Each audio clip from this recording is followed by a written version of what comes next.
प्यारे बच्चों, आप सभी का पुनः मैं एक बार हार्दिक स्वागत करता हूं और मैं हूं संजय सिंह यादव।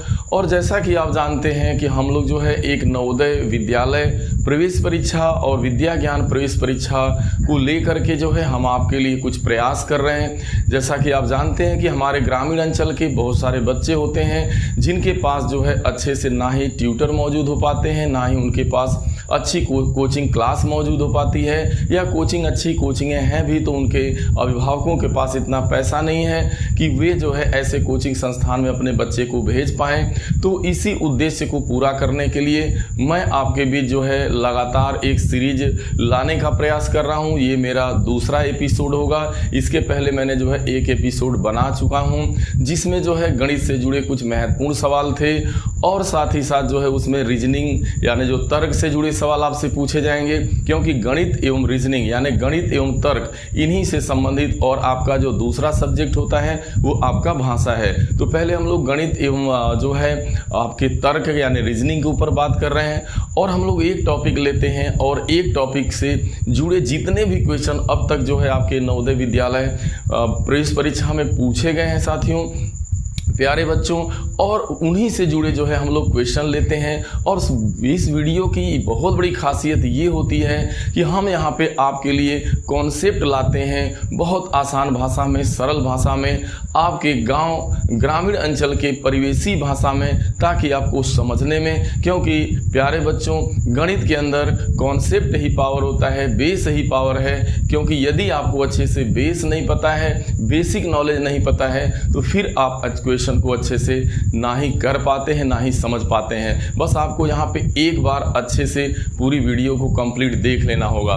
तो चलिए इस वीडियो के अंतर्गत प्यारे बच्चों आपको क्या आज मिलने वाला है। सबसे पहले आपका जो लर्निंग आउटकम होगा उसे जान लिया जाए कि आज आपको इस वीडियो के अंतर्गत कौन कौन सी महत्वपूर्ण जानकारी और कौन कौन से प्रश्न आपको किस टाइप के मिलने वाले हैं। तो देखिए यहाँ पे हम लोग जो है, जैसा कि हम लोग अभी नंबर सिस्टम यानी संख्या पद्धति से जुड़े टॉपिक पर ही डिस्कस कर रहे हैं। इसके पहले हमने जो वीडियो बना रखी है वो आपका नंबर सिस्टम पे आधारित थी, यानी भाज्य संख्या, अभाज्य संख्या एवं अभाज्य श्रेणी, यानी उससे जुड़ी जितने भी क्वेश्चन पूछे गए थे उन सभी पे हम लोगों ने डिस्कस किया था। और यहाँ आज हम लेकर आपको आए हैं। इस वीडियो के अंतर्गत आपको जानकारी प्रदान की जाएगी कि वास्तव में प्राकृतिक संख्या क्या है, सम प्राकृतिक संख्या क्या होती है, विषम प्राकृतिक संख्या क्या है और इसकी पहचान क्या होती है। और सबसे महत्वपूर्ण चीज़ है कि आप कोई भी प्राकृतिक संख्या है उसका आप योग कैसे कर पाएंगे। जैसे आपसे कह दिया जाता है कि 1 से 50 तक, कह नहीं दिया जाता है, पूछा गया है कि 1 से 50 तक की प्राकृतिक संख्याओं का योग कितना होगा, या आपसे यदि इस बीच की संख्याओं को पूछ दिया जाए कि 30 से लेकर के 50, 30 से लेकर 50 तक के बीच की प्राकृतिक संख्याओं का योग कितना होगा, तो खैर ये काफ़ी आपके लिए टेढ़ा हो जाता है। और इस टाइप का सम प्राकृतिक संख्या का योग कैसे किया जाएगा, विषम प्राकृतिक संख्या का योग आप कैसे करिएगा, हम बहुत जो है बेसिक तरीके से आपके बीच जो है सिद्धांत दे रहे होंगे। और उसके बाद आपको 1 अंक की छोटी संख्या, मान लीजिए 4 अंक की बड़ी संख्या, 4 अंक की छोटी संख्याओं के योग एवं अंतर पे आधारित, और इसके साथ साथ क्या शून्य आपका क्या आपके का जो शून्य है वो वास्तव में आपका जो है प्राकृतिक संख्या है या नहीं। और इसके अलावा जो है आपका जो है प्राकृतिक संख्याओं पर आधारित जो श्रेणी होती है, जो तर्क के अंतर्गत पूछा जाएगा, वो भी क्वेश्चन आपसे जुड़ा होगा। और बहुत सारी यूनिक जानकारियां मैं आपको देने वाला हूं। तो प्यारे बच्चों आप वीडियो में बने रहें। तो चलिए हम लोग शुरुआत करते हैं। देखिए सबसे पहले यदि हम बात करें कि प्राकृतिक संख्या, तो देखिए जो हमारी वास्तव में जो हमारी गिनती की संख्या, देखिए प्राकृतिक संख्या को ही नेचुरल नंबर कहा जाता है, यानी यह आपकी प्राकृतिक संख्या को ही हम लोग नेचुरल नंबर कहते हैं। तो देखिए जो दरअसल नेचुरल नंबर होता है वह वास्तव में आपकी गिनती की संख्याएं होती हैं, यानी 1 2 3 4 5 6 7 8 सो ऑन आपका अनंत तक। कहने का मतलब यही जो गिनती की संख्या है यही आपकी प्राकृतिक संख्या कहलाती है। बशर्ते ये एक जनरल सी बात हो जाती है, यह एक जनरल सा कॉन्सेप्ट है कि भाई गिनती की संख्या को ही हम प्राकृतिक संख्या कहते हैं। लेकिन वास्तव में अगर गिनती की संख्या क्या है, अगर आपसे ये सवाल किया जाए कि वास्तव में ये गिनती की संख्या क्या है, तो फिर आपको जो है समझना होगा पूर्णांक को। हालांकि हम आपको आपके पूर्णांक को लेकर के एक अगली वीडियो लाएंगे, जहां पे पूर्णांक से जुड़े बहुत सारे महत्वपूर्ण सवाल नवोदय विद्यालय एवं विद्या ज्ञान जो प्रवेश परीक्षा इसमें पूछे गए होंगे। लेकिन यहाँ पे हम लोग शार्ट ही देखते हैं। देखिए यहाँ पे आपका जो पूर्णांक होता है वास्तव में, देखिए शून्य भी एक पूर्णांक है। जो 0 होता है वो वास्तव में, देखिए यहाँ पे क्वेश्चन लिया गया है और ये पूछा भी जाता है कि शून्य क्या आपका धन पूर्णांक है या क्या शून्य आपकी प्राकृतिक संख्या है। तो वास्तव में इसका जवाब आपका होगा नो, 0 आपका प्राकृतिक संख्या नहीं है। क्यों नहीं है, इसका कारण यहाँ मिलेगा। ये शून्य हो गया, इसको कहते हैं, देखिए यहाँ पे है आपका धन पूर्णांक। धन पूर्णांक किसे कहेंगे, इसे आप कहेंगे शून्य पूर्णांक, ठीक है। और ये आपका जो है ये है आपका ऋण पूर्णांक, ठीक है। ये आप समझ पा रहे होंगे। देखिए ऋण पूर्णांक में -1, -2, -3 यानी माइनस वाली जो संख्याएं होती हैं, 0 में 0 होगा ही, लेकिन धन पूर्णांक में 1, 2, 3, 4, 5, 6 यानी यही आपकी गिनती की संख्या। तो वास्तव में जो हमारी जो काउंटिंग नंबर होती है वह धन पूर्णांक होता है, यानी समस्त धन पूर्णांक जो संख्याएं होती हैं, यानी जो समस्त धन पूर्णांक होता है वही आपकी गिनती की संख्या होती है, वही आपका काउंटिंग नंबर होता है और उसे ही प्राकृतिक संख्या की संज्ञा दी जाती है। यानी all positive integer is called natural number. ये अब आपको बात समझ में आ गई होगी। लेकिन 0 जो है प्राकृतिक संख्या नहीं है, क्योंकि 0 धन पूर्णांक है ही नहीं। जब 0 शून्य आपका धन पूर्णांक नहीं है तो वो निश्चित रूप से जो है, जब धन पूर्णांक नहीं है तो प्राकृतिक संख्या नहीं बन सकता और ना ही वो काउंटिंग नंबर बन सकता है। तो इस तरीके से अब आप समझ गए होंगे कि वास्तव में प्राकृतिक संख्या क्या होती है। तो समस्त धन पूर्णांक संख्याओं को ही प्राकृतिक संख्या कहते हैं, या जो हमारी गिनती की संख्या होती है वही प्राकृतिक संख्या होती है। अब यही हमारी प्राकृतिक संख्या आगे चल के 2 भागों में बढ़ जाती है। एक आपकी हो जाती है सम प्राकृतिक संख्या, यानी एक को कहेंगे सम प्राकृतिक संख्या, ठीक है। और दूसरी जो होगी आपकी वो आपकी हो जाएगी विषम प्राकृतिक आपकी संख्या, ठीक है। तो इसकी हालांकि पहचान आप अच्छे से जानते हैं, यानी सम प्राकृतिक संख्या का मतलब जिसमें 2 का भागा चला जाए, यानी जो संख्या 2 से पूरा का पूरा डिवाइड हो जाती है। यानी 2 हो गया, 4 हो गया, 6 हो गया, 8 हो गया, ऐसे ही 10 सो ऑन। और विषम प्राकृतिक संख्या की बात करेंगे तो 1, 3, 5, 7, 9 यानी जो संख्याएं 2 से विभाजित नहीं होती वो विषम हो जाती है। यानी जिसमें 2 का भागा नहीं लगता वो विषम, जिसमें 2 का भागा लगता है वो सम होती है। सम विषम को आपको अच्छे से हालांकि नॉलेज भी है, लेकिन सबसे बड़ी इसकी पहचान होती है जब आपके पास बड़ी बड़ी संख्याएं दे दी जाएंगी। तो आपको मान लीजिए 8, 5 अंक, 7 अंक, 8 अंक की बड़ी संख्या दे दी जाएगी तो आप भागा नहीं देंगे, आपके पास बस एक पहचान होनी चाहिए। देखिए यदि सम संख्या की पहचान ये है कि यदि इकाई के अंक के स्थान पे, देखिए सबसे जो प्रारंभ में इकाई का अंक ही होता है दाएं तरफ, तो यदि इकाई के अंक के स्थान पे मान लीजिए 0 हो, 2 हो, 4 हो, 6 हो, 8 हो, 0, 2, 4, 6, 8 है तो आपका सम संख्या मानी जाती है। और यदि इकाई के स्थान पे, यदि इकाई के जगह 1 आ जाए, 3 आ जाए, 5 आ जाए, 7 आ जाए, 9 आ जाए तो वो आपकी विषम संख्या मानी जाती है। जैसे बहुत बड़ा नंबर दे दिया जाए, जैसे मान लीजिए 2 है, 5 है, 7 है, 8 है, 9 है, या 9, 7, 6 और यहाँ लिख दिया गया लास्ट में जो है आपका जो है 8 और यहाँ पे 1। तो जो इतनी बड़ी संख्या आपकी लिखी गई है, ये इतना बड़ा जो नंबर है और इसे पूछा जाए सम है कि विषम है, तो बस हम मात्र इकाई को लेंगे, इकाई के जगह 1 है तो तत्काल बता देंगे कि यह विषम संख्या है। अगर इसी के जगह मान लीजिए सपोज दैट 0 होता तो अब आप तत्काल बता देते इकाई के जगह 0 आया है इसलिए यह जो है सम संख्या है। हालांकि इसके बारे में आपको अच्छे से नॉलेज है। अब जो आपको समझना है जहाँ से बहुत ज़्यादा, हालांकि ये तो बहुत आसान है लेकिन इसके आगे आप जब देखिएगा तो चलिए हम आपको बताते हैं यही जो प्राकृतिक संख्या है, यही जो गिनती की संख्या है, इसको कैसे जोड़ा जाएगा। तो सबसे बड़ा आपको ये ध्यान देना है, जब ये शब्द आ जाए प्रथम यन, यही समझने की जरूरत है आपको। प्रथम यन का मतलब होता है प्रारंभ से, शुरू से, यानी प्रथम यन जो है प्राकृतिक, प्रथम यन प्राकृतिक संख्याओं का योग कहने का मतलब अगर कोई गिनती शुरू से लिखी गई, स्टार्ट से लिखी गई, प्रथम का मतलब स्टार्ट से, तो यदि कोई संख्या स्टार्ट से लिखी गई है, प्रारंभ से लिखी गई है, तो उस संख्या का योग कैसे ज्ञात किया जाएगा? तो इसके लिए फार्मूला होता है n इंटू n प्लस 1/2।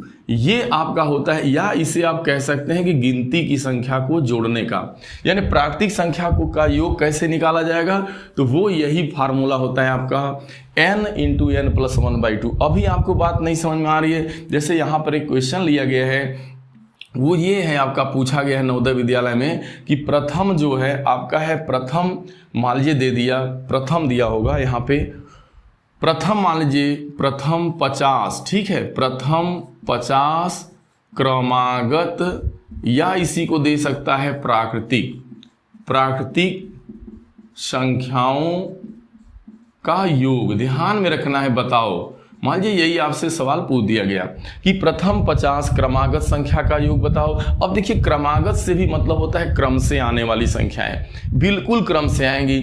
और एक चीज आपको ध्यान देना है, यदि आपसे एक क्वेश्चन पूछा जाए कि जो हमारी प्राकृतिक संख्याएं होती हैं, जो हमारा नेचुरल नंबर होता है, इसके क्रमागत सदस्यों के बीच कितने का अंतर होता है? तो 1 का अंतर। देखिए, 1 में 1 जोड़िएगा 2, 2 में 1 जोड़िएगा 3, 3 में 1 जोड़िएगा 4। तो जितनी भी क्रमागत संख्याएं गिनती की होती हैं, उनके बीच जो अंतर पाया जाता है, जो डिफरेंस पाया जाता है, वो 1 का पाया जाता है। यह भी आपसे जो है क्वेश्चन पूछा गया है और पूछा भी जाएगा।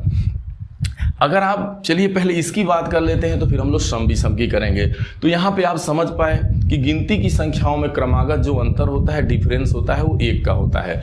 अब आपसे देखिए कह रहा है प्रथम 50 संख्या का योग बताना। इसका मतलब ये हुआ कि 1 2 3 4, और ये कहाँ तक कह रहा है? 50 तक। इन संख्याओं के योग की बात कर रहा है। तो अब आपको ऐसे 50 गिनती लिख करके जोड़ना बड़ा टफ हो जाता है, और आप जोड़ नहीं पाइएगा, एग्जाम आपका निकल नहीं पाएगा। तो आपको इस फार्मूले का प्रयोग करना है। तो लास्ट वाली गिनती देखिए कहाँ तक है, n का मान यहाँ 50 माना जाएगा। जहाँ तक कहेगा वही आपका n माना जाएगा। तो आप समझ पाए होंगे कि यहाँ n की वैल्यू 50 है। अब लास्ट n का मान 50 हो गया, तो बस कुछ नहीं, जहाँ तक कह रहा है वो लिखिए। 50 तक कह रहा है तो 50 लिखिए। फिर कह रहा है n प्लस 1, उसमें 1 जोड़ दीजिए। 50 में जैसे 1 जोड़िएगा, यानी अंतिम संख्या जो है वो लिखिए। अब फिर उसमें 1 जोड़ करके गुणा करना है, यानी 50 में 1 जोड़िएगा तो 51 हो जाएगा। देखिए, लास्ट वाला नंबर लिखा गया और लास्ट वाले नंबर में 1 बढ़ा दिया गया। 50 में 1 जोड़िएगा 51 होगा। 50 में 51 का क्या करना है? गुणा करना है और फिर बाई 2 करना है। देखिए, ये बस लग गया। ये आपका हो जाएगा 25, काटिएगा तो अब मान लीजिए 50 को 25, अब 25 इकाई में आपका 25 हो जाएगा। हासिल लगा दो, 25 5 125, 125 में 2 जोड़िएगा 127, यानी देखा जाए तो आ गया 1 से 50 तक की संख्या का योग आपका 1275 आ रहा है। यानी आप गुणा करके देख लीजिएगा, ठीक है। या आपसे यही कह देता कि 1 से 50 न करके यहाँ कहता प्रथम 100 तक, यानी 1 से 100 तक कह देता, यहाँ 100 दे देता कि 1 से 100 तक की जो गिनती की संख्या है, या प्राकृतिक संख्या है, या जो क्रमागत संख्याएं हैं, उनका आप योग बताइए। तो क्या करते हैं आप? लास्ट कहाँ तक कह रहा है? अंतिम संख्या क्या है भाई? 100। शुरू से जाना चाहिए। इसकी मेन पहचान है कि बीच से दे देगा तो नहीं कर पाइएगा, बीच का नहीं, शुरू से। तो शुरू से आपको कहाँ जाना है? शुरू से आप देख पा रहे हैं कहाँ जाना है? लास्ट अंक देखना है। लास्ट 100 तक की बात कर रहा है, तो n का मान 100 हो गया भाई। अब आपको क्या करना है? 100 लिखना है। 100 में 1 जोड़िएगा तो 101 होगा, दोनों का आपस में गुणा होगा और बाई 2 किया। इसी फार्मूले का प्रयोग हो रहा है। तो ये 50 हो गया। अब 50 इकाई देखिए, 50 का यहाँ पे करिएगा तो 50 होगा, 50 का शून्य में करिएगा तो 0 आएगा, फिर 50, तो 50 0 50, यह आप गुणा करके देख लेंगे, ठीक है। यानी इकाई, दहाई, सैकड़ा, हजार, ठीक है। तो 5050 आ रहा है आपका, नहीं 50,050, ठीक है। यह आप करके देख लेना, जो आएगा आप आंसर लिखेंगे, ठीक है। तो ये इस तरीके से आप नियम का प्रयोग करते हुए कर लेंगे। अब इसमें कुछ बारीकियां अन्य हैं, जैसे बहुत ज़्यादा, अगर हालांकि इतने ही पर टाइप के क्वेश्चन आपसे पूछे गए हैं, बस गिनती की संख्याओं से ही संबंधित। यानी या तो आपसे 1 से 50 का पूछ देगा, या तो आपका 1 से 20 तक पूछ दे, या 1 से 100 तक पूछ दे, यही आपसे पूछेगा। 1 से 75 तक पूछ दे, योग बताइए गिनती की संख्या का या प्राकृतिक संख्या का। लेकिन यदि बाय द वे कह दे कि आपको 30 से लेकर के 30 हो गया, 31 हो गया, मान लीजिए 32 हो गया, अब इसके बाद 50 तक, ये मामला हो गया कि 30 से लेकर 50 तक की संख्याओं का योग बताइए, यानी 30 से 50 तक की गिनती का योग बताना है। तब यहाँ आपके लिए खतरा हो जाएगा। तब आपको एक काम करना होगा, आप 1 से 50 तक की संख्या का योग निकालेंगे, उसमें से जो है 1 से 29 तक की संख्या का योग घटा देंगे। समझ में आ रहा है ना? यानी 1 से 50 तक की संख्या का योग निकालना है, फिर उसमें से 1 से 29 तक की संख्या का योग घटा देंगे, तो दरअसल आएगा क्या? आएगा 30 से लेकर के 50 तक की संख्याओं का योग। तो समझ पा रहे होंगे। तो पहले आपको क्या काम करना होगा, 1 से 50 तक की संख्या का योग निकालिएगा। देखिए, आप प्रारंभ का सूत्र जानते हैं, आपको जो फार्मूला बताया जाता है, जो ये लागू होता है गिनती के जोड़ने का, वो स्टार्ट से लागू होता है, प्रथम से लागू होता है। ये बात समझना है, बीच के लिए नहीं बनाया गया। तो अगर आप 1 से 50 तक के गिनती के योग में से अगर आप 1 से 29 तक की गिनती का योग घटा दीजिएगा, तो जो बचेगा वो 30 से 50 तक का ही तो योग आएगा ना। बस आप समझ चुके होंगे। तो यहाँ देखिए, लास्ट गिनती क्या है? 50, उसमें 1 जोड़ देना है 51, बटा क्या कर देना है 2, और माइनस यहाँ क्या करना है, अंतिम गिनती कितनी है 29, उसमें 1 जोड़िएगा 30, बटा क्या कर देना है 2। अब इसी को सॉल्व कर लीजिएगा आप, और फिर घटा दीजिएगा, जो आएगा आंसर होगा। यानी यहाँ पे देख रहे हैं ये 25 कट जाएगा और ये 15। अब आप क्या करना, 25 गुणे 51 करना, अब माइनस जो है 29 गुणे 15 कर देना। जो घटाने पे आएगा वही इसका आंसर माना जाएगा। कुछ चीज़ें आप भी करिए, कुछ आपके लिए भी छोड़ा जा रहा है। कैलकुलेशन का काम आपका होगा, बाकी जो है समझाने का काम कॉन्सेप्ट मेरा होगा। ठीक है, तो मैं उम्मीद करता हूँ ये चीज़ भी आपको मैंने दे दिया। हालांकि ये चीज़ आपसे कम ही पूछी जाती है, फिर भी मैंने दे दिया कि बाई द वे अगर आ गए तो आपको अच्छे से करने आना चाहिए। चलिए, अब हम लोग बात करते हैं शुरू से प्रथम सम संख्या का योग। प्रथम सम संख्या का योग अगर आपको डायरेक्ट ही कह दे कि प्रथम जो है 10 सम संख्या का योग बताओ, प्रथम 10 सम संख्या, यानी आपको पता होना चाहिए कि अगर 1 से 100 तक की संख्या लिखी गई है तो उसमें 50 संख्याएं सम होंगी और 50 संख्याएं विषम होंगी। 50 सम होगी, 50 विषम होगी। लेकिन सवाल है कि प्रथम सम संख्या का मतलब हुआ प्रथम सम संख्या का योग। पहले समझा रहा हूँ, उदाहरण बाद में दूंगा, पहले फार्मूला जानिए। तो इसका फार्मूला होता है n × n+1। यहाँ आपको अंतिम संख्या लिखना है और अंतिम संख्या में 1 जोड़ देना है, अब फिर उसका आपस में गुणा कर देना है। उसमें क्या हो रहा था, n × n+1/2 हो रहा था, यहाँ हो रहा है n × n+1, यानी अंतिम संख्या लिखो आप और उसमें 1 और जोड़ दीजिए, वो संख्या लिख करके दोनों का आपस में गुणा करिए। जैसे उदाहरण के तौर पे अब हम लोग यहाँ उदाहरण लेते हैं। जैसे कह रहा है, पर आपसे पूछा गया है, नवोदय विद्यालय में क्वेश्चन आया कि प्रथम 10 सम प्राकृतिक संख्या, प्रथम 10 सम प्राकृतिक संख्याओं का यानी संख्या का योग बताओ। ध्यान में रखना है, ये चीज आपसे पूछ रहा है। प्रथम 10 सम संख्या का योग बताना है, यानी यूं कहने का मतलब है 2, 4, 6, 8, 10 हो गया 12। ऐसे ही ये तो अभी एक संख्या 1, 2, 3, 4, 5, 6 ऐसे ही, और कहने का मतलब 2, 4, 6, 8, 10, 12, फिर आपका 14 होगा, फिर आपका 16 होगा, फिर आपका 18 होगा, फिर आपका 20। तो 1, 2, 3, 4, 5, 6, 7, 8, 9, 10। तो ऐसे लिख करके आप जोड़ेंगे। इससे बेटर है कि अब यहाँ ध्यान देना है कि प्रथम 10 की बात कर रहा है तो यहाँ n का मान 10 होगा। बस ये समझना है, यहाँ अंतिम गिनती से कोई मतलब नहीं। आपका प्रथम 10 सम संख्या की बात कर रहा है, प्रथम शुरू से लेकर 10 संख्याएं जो कंटिन्यू क्रमागत आएंगी उनका योग कह रहा है, प्रथम 10 सम संख्या। तो इसका मतलब n का मान क्या, जो ये दिया रहेगा वही मानेंगे। अब आपने क्या फार्मूले का प्रयोग करिए, n × n+1, मतलब 10 और 10 में 1 जोड़ेंगे तो 11 और 11 10 में 110। आप जोड़ के देखिएगा, अगर इन 10 अंकों को जोड़ेंगे सम संख्याओं के शुरू के तो 110 ही आएगा, 11 10 में 110। अभी अगर आपसे 20 तक कह देता, यहाँ कह देता कि अब चलो 10 तक तो आपने कर लिया था, अगर बड़ा कह देगा तो फिर दिक्कत हो जाएगी। कह देगा प्रथम 50 सम संख्या का योग कितना होगा। तो जब प्रथम 50 सम संख्या का योग कहेगा तो बस लास्ट अंक कितना है भाई 50, तो 50 लिखिए और गुणे 1 बढ़ा दीजिए, 50 से 51, यहाँ हो जाएगा 0, 5 एकाई 5, 5वां 25, तो आपका 25-50 हो जाएगा। अगर प्रथम 50 सम संख्या का योग कहता है तब प्रथम से रहेगा तभी आप कर पाइएगा, नहीं तो फिर नहीं। और आप में वही पूछेगा भी, प्रथम 50 सम संख्या का योग बताओ, प्रथम 10 सम संख्या का योग बताओ, प्रथम 20 प्राकृतिक सम संख्या का योग बताओ। चाहे प्राकृतिक संख्या कहे या न कहे, संख्या कहे तब भी बात वही है। चलिए अब आप सम वाला भी समझ चुके होंगे। अब हम लोग आगे उदाहरण लेते हैं विषम के लिए।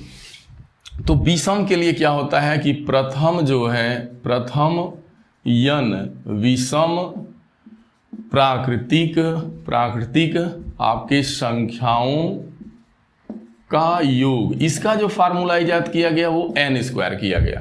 अब n² है भाई, प्रथम यन विषम प्राकृतिक संख्या का मतलब n², कुछ नहीं। जैसे आपसे कोई कह दे कि प्रथम जो है, आपसे पूछ रहा है प्रथम, मान लीजिए यहाँ पे दे दे कि प्रथम आपका 15 विषम संख्याओं का योग बताना है। मान लीजिए आपसे कह रहा है कि भाई प्रथम जो 15 विषम संख्याएं हैं ना लगातार, उसका आप योग बताइए क्या होगा।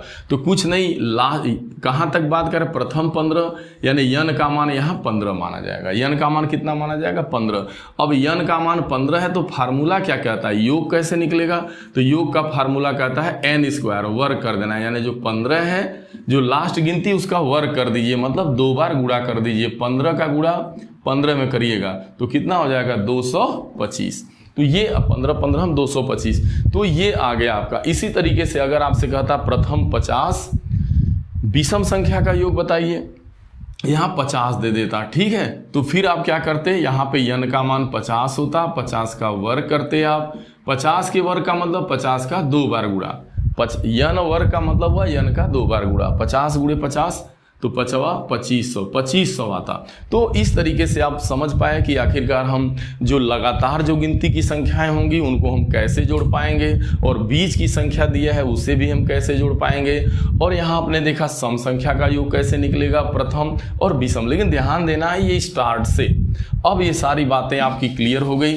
अब थोड़ी जो चीज़ बच रही है वो ये बच रही है आपकी, ये आपसे पूछा गया है, एक क्वेश्चन होगा आपके लिए, पूछा गया है, वो ये है कि सम और आबलिक जो है मान लीजिए विषम, सम हो या विषम प्राकृतिक संख्याओं के क्रमागत, जैसे जो सम संख्या हो या विषम संख्याओं के बीच जो सम संख्याओं के क्रम, देखिए सम या विषम संख्याओं के क्रमागतों का अंतर वो कितना होता है, 2 होता है। जैसे ये आप समझिए, जैसे आपने ले दिया प्रथम सम संख्या 2 है, फिर 4 है, 6 है, 8 है, 10 है, तो यहाँ जो गैप देख रहे हैं इसके बीच अंतर वो देखिए 2-2 का चल रहा है। 2 में 2 जोड़िएगा 4, 4 में 2 जोड़िएगा 6, 6 में 2 जोड़िएगा 8, 8 में 2 जोड़िएगा 10। तो इस तरीके से यहाँ पे जो क्रम से आने वाले जो 2 संख्याएं होंगी, क्रम से आने वाली जो 2 संख्याएं होंगी, उनके बीच जो अंतर होगा वो कितने का पाया जाएगा, 2 का। वही हाल विषम का है, 1 है, 3 है, 5 है, 7 है, 9 है, 11। यहाँ भी अंतर देखिए आपका 2-2 का होगा। 1 में 2 जोड़िएगा 3 में 2 जोड़िएगा 5 में 2 जोड़िएगा 7 में 2 जोड़िएगा 9 में 2 जोड़िएगा 11। तो यहाँ पर सम संख्या हो चाहे विषम संख्या हो, अगर वो क्रमागत होगी तो निश्चित रूप से उसके बीच जो अंतर होगा वो आपका जो है कितने का होगा, 2 का। या आपको एक तर्क द्वारा ये क्वेश्चन आएगा, जैसे मान लीजिए आपसे कहा जाए कि मान लीजिए यहाँ पे आप ध्यान में रखना, यहाँ पे जैसे आपको दे दिया गया 8 और 10 और यहाँ पे दे दिया गया 20, और आपसे पूछा जाए क्या ये सम संख्याएं हैं, तो आपका जवाब होगा एस, हाँ ये सम संख्याएं हैं। लेकिन क्या अगर आपसे पूछा गया है क्या ये क्रमागत सम संख्या है, यानी क्रमागत सम संख्या है, तो आपका जवाब होगा नो। क्यों नो होगा भाई, इसलिए न होगा कि देखिए 8 और 2 10 तो हो रहा है, लेकिन यहाँ पे 10 का अंतर है। अगर ये संख्या क्रमागत सम संख्या होती तो लगातार 2-2 का अंतर होता है। जैसे अगर कहीं पर भी क्रम से आ जाए, जैसे मान लीजिए आपने 20 लिख दिया तो 20 2 22 होगा, 22 2 24। तो ये जो संख्याएं तीनों हैं ये क्रमागत मानी जाएंगी, क्रम से मानी जाएंगी, क्योंकि इनमें एकदम बिल्कुल लगातार जो अंतर 2-2 का आ रहा है। लेकिन यहाँ पर भी सम संख्या, ये तीनों सम संख्या हैं, लेकिन ये क्रमागत नहीं मानी जाएंगी। तो इस टाइप का यदि आपसे क्वेश्चन आए या तर्क किया जाए तो आप इसको अच्छे से वाकिफ रहिए। ऐसे ही विषम को लेकर के है, ऐसे ही विषम को लेकर के है। जैसे आपसे कह दिया जाए 5 है, 7 है और यहाँ पे 13। तो देखिए 5 और 7 और 13 ये तीनों संख्याएं क्या है भाई? विषम। तो विषम, तो हाँ भाई विषम है, लेकिन क्या ये क्रमागत विषम है? क्रमागत विषम है, क्रम से आने वाली विषम है, लगातार विषम है। तो ये लगातार विषम नहीं है, कारण कि यहाँ पे 7 और 13 का बहुत ज़्यादा अंतर है। तो ये तीनों संख्याएं विषम है बट क्रमागत नहीं है, क्रम से नहीं है। तो बस अब आप समझ पाए होंगे, ये सारा कॉन्सेप्ट आपका बिल्कुल मैंने साफ कर दिया। अब हम लोग आगे बढ़ते हैं। यहाँ पे प्रथम जन प्रभु सब हो गया, सबसे छोटी प्राकृतिक संख्या। अब यहाँ ध्यान में देना है आपको, यहाँ पे हम लोग लिखेंगे सबसे छोटी, यहाँ पे लिखेंगे देखिए सबसे आपका छोटी, और यहाँ पे हो जाएगा सबसे आपका बड़ी। ठीक है, कौन भाई? सबसे छोटी प्राकृतिक संख्या, प्राकृतिक संख्या भी कह सकते हैं या इसे संख्या भी दे सकता है, सबसे बड़ी प्राकृतिक संख्या। ठीक है, सबसे बड़ी प्राकृतिक संख्या। ठीक है, अब यहाँ पे मामला क्या चलेगा आपका? अब यहाँ पर जो मामला आपका चलेगा वो खास करके कितने अंकों को लेकर के, खास के जैसे एक अंक को लेकर के, फिर आपका किस अंक को लेके हो जाएगा? 2 अंक को लेकर के, फिर आपका 3 अंक को लेकर के, फिर आपका 4 अंक को लेकर के, फिर आपका 5 अंक को लेकर के। मान लीजिए बस इसी पर छोड़िए, बाकी आप समझ जाएंगे आराम से। ठीक है, तो देखिए एक अंक की सबसे छोटी प्राकृतिक संख्या। तो देखिए जो एक अंक का मतलब इकाई का अंक। तो इकाई के अंक, अगर सारी संख्याएं इकाई के अंक के रूप में 1 से 9 तक लिखी जाएं तो इसमें सबसे छोटी संख्या 1 होती है, यानी सबसे छोटा धन पूर्णांक या आ सकता है कि एक अंक का या सबसे छोटा धन पूर्णांक क्या है? 1 है, यह भी जवाब होगा। या आपसे ऐसे पूछ सकता है कि सबसे छोटी प्राकृतिक संख्या क्या है? तो 1 है, 0 नहीं होगा, क्योंकि 0 काउंटिंग नंबर नहीं है, 0 प्राकृतिक संख्या नहीं है, 0 धन पूर्णांक नहीं है, इसलिए आपका जो है वो सबसे छोटा नहीं होगा। 0 बिल्कुल एकदम बैलेंस में है। सबसे छोटी प्राकृतिक संख्या कहे तो भी 1, सबसे छोटा धन पूर्णांक कहेगा तो भी 1, एक अंक का सबसे छोटा धन पूर्णांक कहेगा तो भी 1। ये 1 है इकाई के अंक में। और सबसे बड़ी संख्या 9, क्योंकि 9 में जैसे ही 1 जोड़ते हैं आपका तो वो आ जाता है 10, और यहाँ हो जाता है 2 अंक, एक इकाई का अंक और एक दहाई का अंक। तो 2 अंक में सबसे छोटी संख्या 10 और बड़ी संख्या 99। 99 से 2 अंक में कोई बड़ी संख्या नहीं होती, कोई बड़ी प्राकृतिक संख्या नहीं होगी, क्योंकि जैसे ही 1 जोड़िएगा तो अब वो 2 के बजाय 3 अंक हो जाएगा, यानी वो सैकड़ा, इकाई दहाई सैकड़ा। तो 3 अंक की सबसे छोटी संख्या पूछेगा तो 100, अब बड़ी कहेगा तो 999। ऐसे ही 4 अंक का कहेगा तो 1000 और बड़ी कहेगा तो 9999। ऐसे 5 अंक में कहेगा तो आपका 10,000 और यहाँ 99,999, यानी 5 9, 1 2 3 4 5। तो इसी टाइप का आपका जो है होता है। ये आप जानते भी हैं, अगर नहीं जानते हैं तो यहाँ से श्योर सर 100% क्वेश्चन बनना है। वो कैसे बनेगा ये दे देगा। आपसे पूछा गया है कि 4 अंक की सबसे छोटी संख्या और 4 अंक की सबसे बड़ी संख्या का योग ज्ञात करो। तो देखिए 4 अंक की सबसे छोटी संख्या लिखिएगा। चलिए हम लोग अब यहाँ करते हैं क्वेश्चन को। तो 4 अंक की सबसे छोटी संख्या, या पहले लिख लीजिए 4 अंक की बड़ी संख्या, तो आपका 9999 होगा। 4 अंक की छोटी संख्या क्या होगी भाई? 1000 होगी।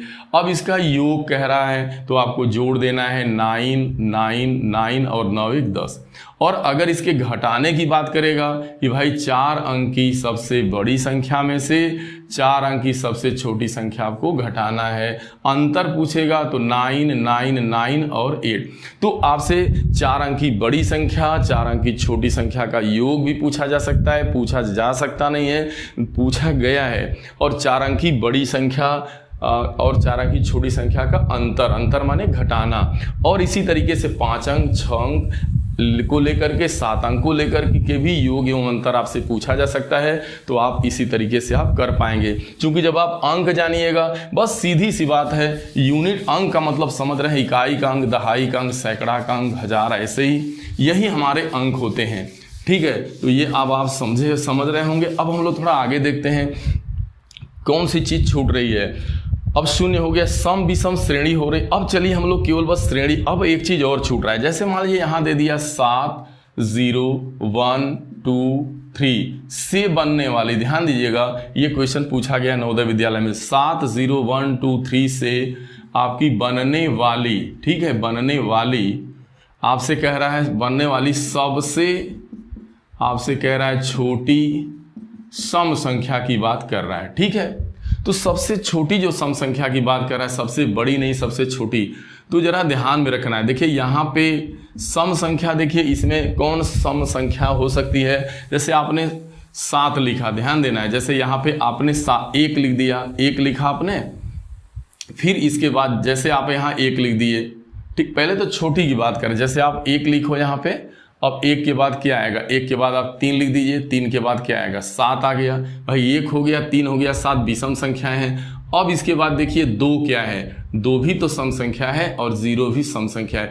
क्योंकि सबसे छोटे की बात किया, कह रहा है सबसे छोटी सम संख्या बनाना है। बड़ी क्या बन सकती थी, आप बड़ा अंक आगे लिखते, यानी जो विषम संख्या है, ध्यान में रखना है, आपसे कह रहा है सबसे छोटी सम संख्या बताइए। तो सबसे छोटा जो सम संख्या का अंक हो, देखिए सम संख्या की पहचान क्या है भाई, जिसके लास्ट में 0 हो, 2 हो, 4 हो, 6 हो, 8 हो। अगर मान लीजिए 0 भी आया है बनाने वाली संख्या में, 2 भी आया है, तो सबसे छोटा अंक कब बनेगा, जब लास्ट में 0 लिखिएगा कि 2 लिखिएगा, तो आपका जवाब होगा 0 लिखेंगे तब होगा। ठीक है, अच्छा अब एक चीज ध्यान देना है, क्योंकि सबसे छोटी सम संख्या बनाना है, सबसे बड़ी तो बनाना नहीं है। अगर सबसे छोटी बनाना है तो हमें क्या करना होगा, जो बाकी संख्याएं बच रही हैं उसे जो है आरोही क्रम में लिखेंगे। जैसे आपके पास 1 है, 3 है, 7 है, तो सबसे छोटा इकाई, सबसे छोटा 1 होगा, फिर उससे बड़ा 3, फिर 7। तो ये जो आपका यहां बनेगा, ये सबसे छोटी सम संख्या होगी। अगर इसी में कहता सबसे बड़ी बनाइए तब, तो सबसे बड़ी सम संख्या इन अंकों से क्या बनती, तो सबसे बड़ा अंक 7 आप पहले लिख देते, क्योंकि सबसे बड़ा अंक से नहीं मतलब है, सबसे बड़ी विषम संख्या, तो इनमें सबसे बड़ी विषम संख्या 7 है, उससे छोटी 3, उससे छोटी 1। अब आएंगे आप सम संख्या के पास, तो सम संख्या में भी बड़ी लिखेंगे। तो सम संख्या में सबसे बड़ी पहले कौन है, तो इनमें सबसे बड़ी बड़ी नहीं, बड़ी लास्ट में लिखेंगे, 0 छोटा है फिर बड़ा, तो ये चीज़ है, यानी 0, 2 लिखेंगे। क्योंकि अगर 2 0 लिखते हैं तो 20 होगा, अगर 0, 2 लिख देते हैं तो आपका देखिए अब यहाँ पे 20 है ना, सॉरी, तो ये 20 है और आपका यहाँ पे 0। एक मिनट ध्यान दो आप, यहाँ इस वाले क्वेश्चन में सबसे छोटी की बात कर रहा है, तो ये 20 है। अगर इसको हम 0, 2 भी तो लिख सकते हैं। देखिए यहाँ पे थोड़ा गलत हो रहा था, 1, 3, 7 और 0, 2, चूंकि देखिए एक, अरे यहाँ है 13,702। अब आप अपने सोचो जरा, 13,702 और यहाँ है 13,720, तो यहाँ पर आप देख पा रहे हैं ये बड़ा हो जा रहा है, ये छोटा। अब जाके सबसे छोटी आई, इसके लिए थोड़ा सा गलत हो गया सब था, क्षमा चाहते हैं, आप चीज़ों को समझो। और यहाँ पे आपका ये जो है, ये आपका 0, 2 है, ये आपका छोटा हो जा रहा है। और अगर आप इसे बड़ा करना हो तो फिर आपको यहाँ पे 2020 लिखना, क्योंकि 7,000 ये है ना, यानी सॉरी इकाई, दहाई, सैकड़ा, हजार, तो 73,120 मान लीजिए आ रहा है। 73,120 ज़्यादा है कि 73,000 आपका 102 ज़्यादा है। तो अब आप देख पा रहे होंगे कि यहाँ पे आपका जो है 20 जो है बड़ा है 0, 2 से। तो ठीक है, ऐसे आएगा, पक्का आएगा, तो इस चीज़ को भी समझे रहिएगा। अब जो कुछ चीज़ें आपके लिए छूट रही हैं वो केवल यही छूट रहा है कि श्रेणी छूट रही। अब यहाँ पे तर्क करना है, तो तर्क में देखिए एक श्रेणी आती है, जैसे कोई भी श्रेणी दे देगा आपका, तो यहाँ से आपको मैं बता रहा हूँ नवोदय विद्यालय में 5 श्रेणी से जुड़े सवाल होंगे, ज़्यादा ही होंगे, लेकिन अंक वाली श्रेणी से 5 होंगे। तो होता क्या है दरअसल, मान लीजिए यहाँ 7 लिख दिया, अब यहाँ 2 जोड़िए तो 9 हो जाएगा। अब देखिए अगला ध्यान देना, ऐसे जैसे 7 है, इसमें 2 जोड़ना है, आगे जोड़ देना है अगली सम संख्या 4, फिर आगे, तो जैसे ही 7, 2, 9 हो गया, 9, 4, 13 हो गया, 13 में 6 जोड़िएगा, 13 6 19 हो गया, ठीक है। 13 में 6 जोड़िएगा 19 हो गया, 19 में 8 जोड़िएगा, 9 8 17 27 हो गया। तो अब आपसे अगला पूछेगा, मतलब ये है कि या तो इनमें जो है सम संख्या का अंतर होगा, या तो इसमें मान लीजिए एक और श्रेणी आप बना लो, 10 लिख लिया आपने, और 10 के बाद 1 जोड़ेंगे 11 हो जाएगा, फिर 3 जोड़िएगा तो आपका 11 3 कितना हो जाएगा, 14 हो जाएगा, और उसके बाद 5 जोड़िएगा तो आपका 19 हो जाएगा, और 7 जोड़िएगा तो 9 7 16 यानी 26 हो जाएगा। अब आगे आपसे 9 जोड़ के पूछेगा। हालांकि ये चीज़ें आपकी नहीं रहेंगी, जो मैंने लिख दिया ये चीज़ें एग्जाम में आपका ऐसे आएगा, ये आपने बना लिया, समझने के लिए मैं यहाँ पे आपका प्रयोग किया हूँ, ठीक है। तो एग्जाम में आपके पास ऐसे 2 श्रेणियाँ, जैसे मान लीजिए ये पहली श्रेणी है और ये दूसरी है, ठीक है, दूसरी है। अब आपसे इसके आगे खाली जगह पूछ रहा है और यहाँ पर भी खाली जगह है पूछ रहा है। तो आप पहला काम होगा भाई अंतर करेंगे, तो 7 2 9 9 9 में अब आप 4 जोड़ें 13, 13 में 6 जोड़ेंगे तो 19 हो जाएगा, और इसके बाद 8 जोड़िएगा तो 27 हो जाएगा। इसका मतलब आगे बारी है 10 जोड़ने की, यानी यहाँ पे अब 10 जोड़ करके आप यहाँ पे 37 भर सकते हैं, इसका आंसर होगा। तो यह इस तरह से आपकी सम श्रृंखला यानी सम संख्या क्रमागत सम संख्या को जोड़ेगा, और यहाँ पे क्रमागत विषम को जोड़ा, जैसे 1 जोड़ रहा है, फिर 3 विषम संख्या 1 3 3 के बाद यहाँ पे 5 जुट रहा है, यहाँ पे आपका 5 के बाद 2 कितना जुट रहा है 7, देखिए 9 7 16। अब आगे क्या जुटेगा भाई 9, 1 3 5 7 9, तो 9 जोड़ेंगे तो 9 6 15 यानी 35। तो इस टाइप का आपसे पूछेगा। और एक पूछेगा आपका प्राकृतिक संख्या वाला भी, तो बहुत आसान होगा। जैसे मान लीजिए आपको ले लेगा, मान लीजिए 21 ले लिया गया, 21 में 1 जोड़ेंगे 22 होगा, 22 में 2 जोड़ेगा तो ऐसे 21 22, तो मतलब वो आसान सी श्रेणी होगी। आप देखिएगा उसमें लगातार जो काउंटिंग का नंबर है कहीं से जुड़ता चला जाएगा। मान लीजिए यहाँ पे सपोज दैट, चलिए मैं एक श्रेणी बना ही देता हूँ, यहाँ पे 10 जोड़िए आप, तो 10 जोड़ दीजिएगा तो आपका 31 हो जाएगा। अब यहाँ पे 10 के बाद 11 जोड़िएगा, तो 11 जोड़िएगा तो अब आपका हो जाएगा 42 हो जाएगा।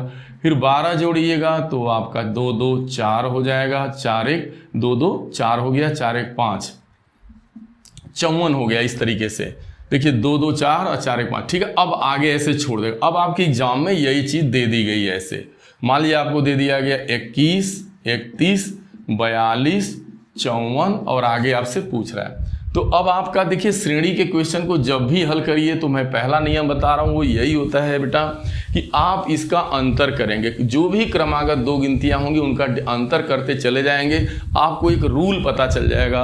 तो यहाँ देख रहे हैं 10 का अंतर है, 10 11 12 जुड़ रहा है, यानी आगे इसका मतलब 13 जुटेगा। तो ये देख रहे हैं कि क्रमशः जो है गिनती की संख्याएं क्रमागत जुड़ती चली जा रही हैं। तो इस तरीके से श्रेणी का क्वेश्चन आएगा। अब आगे क्वेश्चन 41 से 50 तक की क्रमागत संख्या का योग बताइए।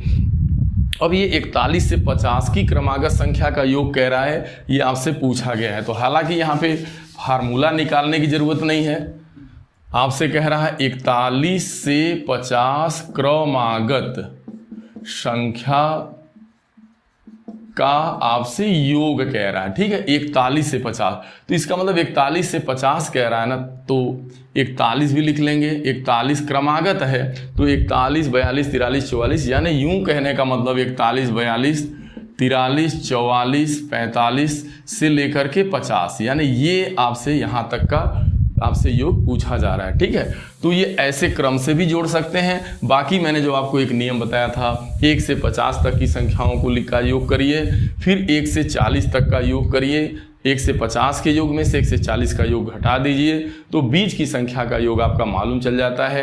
नहीं तो यहाँ मात्र 10 संख्याएं ही हैं, इसको भी आप बड़े आराम से जोड़ सकते हैं। तो प्यारे बच्चों, मैं उम्मीद करता हूँ कि ये वीडियो आप सभी को जरूर पसंद आया होगा, क्योंकि मैं यहाँ पे प्राकृतिक संख्या से जुड़े जितने भी क्वेश्चन थे, जो भी डाउट्स थे, वे सारे देखिए क्वेश्चन तो आप कर पाते हैं, लेकिन डाउट को दूर कर पाना, उसको अच्छे से एक बार क्लियर कर पाना, यदि आपको अच्छे से कॉन्सेप्ट क्लियर हो जाता है तो आपको कोई भी क्वेश्चन करने में कोई दिक्कत नहीं होती। तो साथियों, मेरा जो उद्देश्य है वो यही है कि मैं आपका जो डाउट है उसे दूर कर पाऊँ और उसे दूर करने में सफल हो पाऊँ। मैं उम्मीद करता हूँ कि मेरा प्रयास जरूर सफल होगा। और एक और ये यदि वीडियो आप सभी को पसंद आए तो इसे अपने भाई बहनों के बीच शेयर करना ना भूलें। आप भी लाभान्वित हों और दूसरे को भी लाभ जरूर पहुंचाएं, क्योंकि सेवा ही परमो धर्म, क्योंकि सेवा ही सबसे बड़ा धर्म है और इससे बड़ा कोई धर्म नहीं होता है। इसी उम्मीद के साथ मैं आप लोगों के बीच ये मेहनत कर रहा हूँ। साथियों, कमेंट जरूर करिएगा, चैनल को लाइक सब्सक्राइब करिएगा। Thank you so much.